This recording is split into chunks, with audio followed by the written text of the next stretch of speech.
Bismillahirrahmanirrahim. Assalamualaikum warahmatullahi wabarakatuh. Selamat datang. Welcome di hari ke-6 program 30 hari 30 kisah bersama Hitam Production.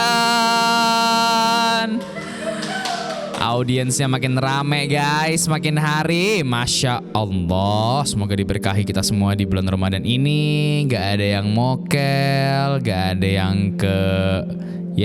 yang bolong lah puasanya. Kita diberkahi semuanya di bulan Ramadan ini. Kita mendapatkan ridho oleh Allah Subhanahu wa taala. Semoga kita masih bisa bertemu di Ramadan tahun depan. Amin ya rabbal alamin. Oke, pada hari ke-6 ini gue akan kembali bercerita tentang seseorang. Ya, dia adalah seorang tokoh yang dikenal dengan reformasinya. Kemarin kita udah berbicara tentang Tariq bin Ziyad, seorang pemuda dengan tekad yang tinggi. Ada Lubna Al-Qurtuba, seorang cendekiawan perempuan asal Cordoba. Kita juga sudah berbicara tentang Malcolm X, tokoh HAM di Amerika Serikat yang dikenal dengan keislamannya. Dan hari ini kita akan berbicara tentang seorang Khalifah Umar bin Abdul Aziz. Nah, siapa sih Umar bin Abdul Aziz ini? Kayaknya namanya Islami banget ya.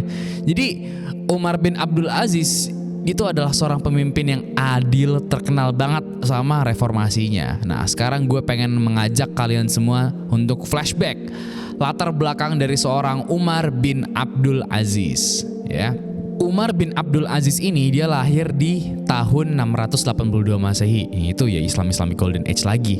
Ya, dia dikenal sebagai salah satu pemimpin yang paling adil dalam sejarah Islam. Dia itu berasal dari keluarga Umayyah yang ya dikenal dengan kemewahannya, kaya, ya kekuasaannya lah yang gede. Namun agak sedikit berbeda, Umar bin Abdul Aziz ini itu justru dikenal karena sikapnya yang sedikit sederhana, bukan karena kekayaannya, tapi karena dia tuh humble. Ini pemimpin humble zaman dulu nih. Nah, pada usia mudanya Umar itu selalu menunjukkan bakat kepemimpinan, leadership dan keilmuannya yang luar biasa. Beliau ini tuh adalah cucu dari Umar bin Khattab yang dikenal dengan keadilannya lah. Ya, Umar bin Khattab itu ya tahulah dia dulu keras namun dia tegak sama sesuatu, ya. Dengan latar belakang dari keluarga yang sangat kuat, besar ya, Umar bin Abdul Aziz akhirnya mengawali karir politiknya sebagai seorang gubernur di beberapa wilayah sebelum dia diangkat menjadi seorang khalifah. Nah, setelah kematian seorang khalifah Sulaiman bin Abdul Malik, ya, Umar ini diangkat menjadi khalifah pada tahun 717 Masehi. Nah, saat itu kondisi pemerintahan itu gimana ya? Terpolarisasi banget deh, dengan banyaknya penyalahgunaan kekuasaan sampai banyak ketidakadilan tuh ya tersebar di mana-mana. Nah, akhirnya Umar bin Abdul Aziz itu dihadapkan pada tantangan yang gede banget. Dia memutuskan untuk membawa perubahan besar dalam pemerintahannya walaupun dia notabene hanya memerintah selama 2 tahun doang. Nah, jadi apa aja sih yang dibawa, apa aja sih yang diubah dari reformasi seorang Umar bin Abdul Aziz ini? Dia terkenal karena upayanya yang besar untuk menegakkan keadilan. Pokoknya keadilannya itu harus tersebar di mana-mana. Nah, ketika dia mendapatkan suatu kekuasaan waktu itu, ia langsung melakukan serangkaian reformasi, mengubah wajah pemerintahan Umayyah waktu itu. Nah, salah satu kebijakannya itu dia mengurangi pengeluaran istana dan mengembalikan kekayaan yang dimiliki oleh pemerintah untuk kepentingan rakyat. Nah, dari rakyat untuk rakyat gitu.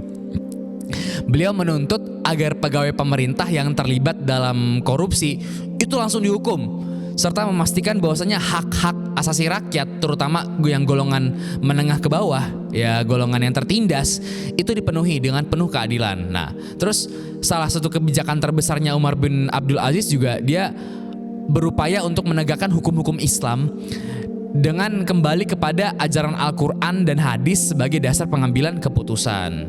The direction of the policy itu based on Al-Quran and hadis. Nah, Beliau juga memerintahkan agar pengumpulan dan pembukuan hadis-hadis Rasulullah SAW itu dilakukan secara sistematis untuk mencegah munculnya hadis-hadis palsu yang dapat merusak ajaran Islam pada zaman itu. Nah, pada masa pemerintahannya 2 tahun itu, beliau juga memperbaiki sistem administrasi negara, ya. Dia juga memperkenalkan kebijakan pengadilan yang lebih adil. Nah, tapi sembari administrasi itu, dia juga berfokus di bidang militer. Jadi dia nggak hanya pemimpin yang soft, dia juga berfokus kepada luar sana. Nah, dia juga seorang pelopor inisiasi tradisi Maulid Nabi Muhammad SAW. Selain kebijakannya, dia juga dikenal karena menginspirasi banyak masyarakat dalam memelihara dan menghormati Rasulullah. Beliau ini salah satu pemimpin yang pertama ya, yang mendorong umat Islam yang merayakan Maulid itu dengan cara yang lebih terstruktur. Nah, salah satu langkahnya itu, seingat gue, Umar bin Abdul Aziz ini tuh menginstruksikan kepada para gubernur dan penguasa-penguasa wilayah pada zaman itu untuk mengadakan perayaan Maulid Nabi lebih resmi dan lebih menyeluruh, lebih luas sebagai bentuk penghormatan kepada Rasulullah.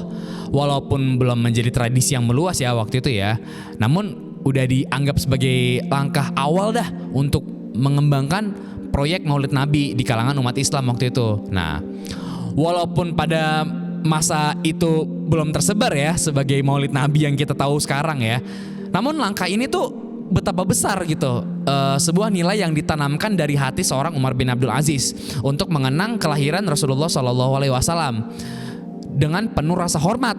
Nah, perayaan ini juga bertujuan untuk mengingat umat Islam akan ajaran-ajaran Rasulullah yang telah diajarkan kepada kita, teladan kehidupannya, semua nilai-nilai yang sudah diajarkan kepada kita, agar dia juga membuat kebijakan ini biar umat Islam kembali ke jalan tradisi Nabi yang lebih luas gitu loh pada zaman-zaman nanti ke depannya.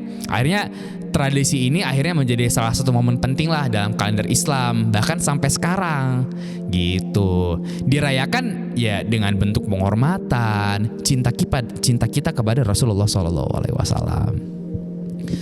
Sekarang kalau misalnya kita ngomongin peninggalan seorang Umar bin Abdul Aziz ya, meskipun dia hanya memerintah selama 2 tahun, namun dampak dan reformasi yang ia lakukan itu gede banget ya, dikenang dalam sejarah Islam. Pada masa pemerintahannya, rakyat itu tuh merasakan kedamaian dan keadilan yang sangat pure from the heart of Umar bin Abdul Aziz.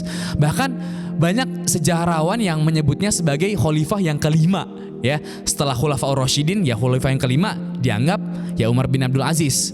Nah, kenapa ya? Karena kedekatannya dengan prinsip-prinsip keadilan dan pemerintahan administrasi yang bersih. Nggak boleh ada korupsi di dalamnya, harus bersih. Dia tuh dikenal sebagai pemimpin yang adil, soleh, penuh pengabdian. Beliau juga dikenal sebagai khalifah yang ya tadi sederhana, walaupun dia lahir dari keluarga istana dan sebagainya. Tidak tertarik dalam kehidupan kekuasaan yang begitu melimpah ya.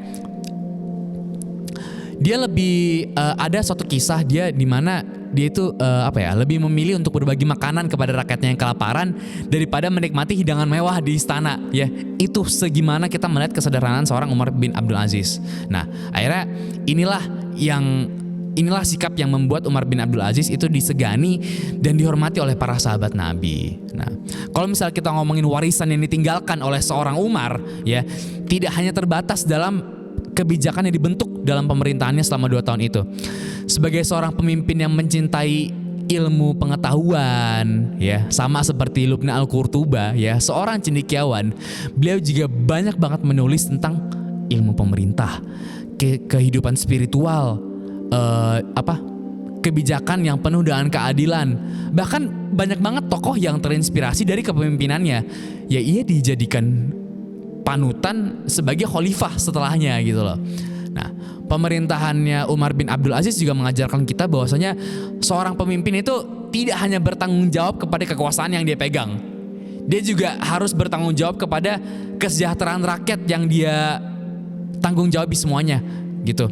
Sebagai seorang khalifah ya, Umar bin Abdul Aziz juga menunjuk menunjukkan kepada dunia bahwasanya kekuasaan yang adil adalah bentuk ibadah kepada Allah Subhanahu wa taala dan untuk kebaikan seluruh umat manusia, ya. Itu menurut gue sebuah cerita di mana kita sebagai anak muda, sebagai Gen Z Indonesia harus meneladani sikap dari seorang Umar bin Abdul Aziz biar kita penuh dengan keadilan, positive value dalam segala tindakan yang kita ambil nanti ke depannya. Ketika kita sudah dipercaya untuk membuat sebuah kebijakan, apakah kita mementingkan kepentingan rakyat ataukah kita kembali mementingkan diri kita sendiri? Wallahu a'lam bishawab. Maka dari itu, gue sebagai anak muda juga di Indonesia selalu belajar. Gue mengajak kepada kalian semua untuk kembali merata diri kita masing-masing. Apakah kita sudah adil dalam segala hal yang kita lakukan?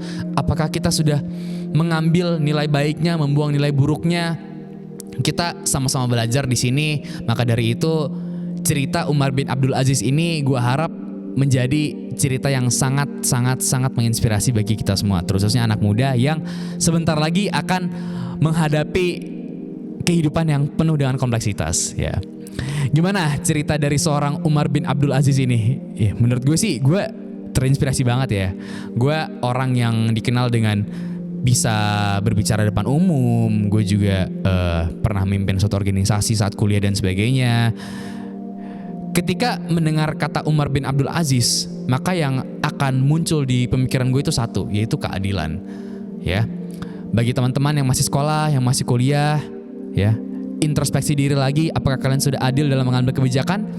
Silahkan tanya kepada diri kalian sendiri. Oke? Jangan lupa like, comment, share, and subscribe video ini. Jangan lupa follow kita di Hitam Hub and Hitam Production untuk produksi-produksi kita. That's the end of day 6 of program 30 hari 30 kisah. Kurang lebihnya mohon maaf. See you tomorrow untuk hari ke-7.